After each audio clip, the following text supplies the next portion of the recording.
taphataa hidda dhaloota Itoophiyaa qabu Premier League England keessatti arguuf jirra. Yisaaq Mulugeetaa Alamaayyoo jedhama. Taphataa sarara gidduu umurii 18ti. Jijjiirraa ganna kanaan kilaba Sweden Djurgården irraa kilaba England Queens Park Rangers itti makame. Bara darbee taphoota 16 Djurgårdenii taphate. Kana keessaa 4 Conference League Awuroopaanii. Caamsaa darbee walakkaa xumuraan Chelsea irratti goolii galcheen yaadachuu dandeessu.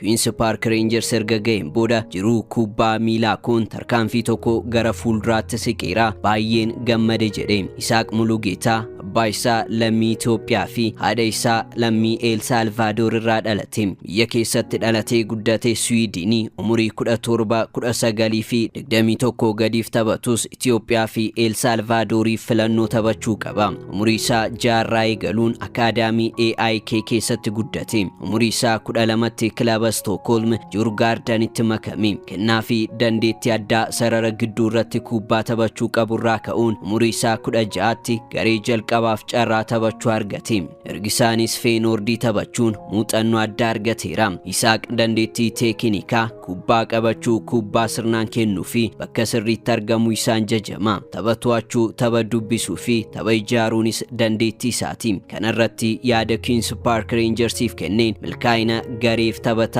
jabaatee hojjetu ta'uu dubbateera. Yisaaq akkuma taphattoota Itoophiyaa qaamaan xiqqaa ta'uurraan kan hafe hanqina hin qabu jedhama. Kanammoo kennaa teeknikaa qabuun haguuguu danda'a. Dandeettii kana Queens Park Rangers keessatti yoo mul'ise yeroo muraasa gidduutti ija kilaboota Premier League England jajjaboo seenuu danda'a. Seenaa Geediyoon Zalaalam akkan hojjedhu yoo barbaaddan comment, share, copy link godha.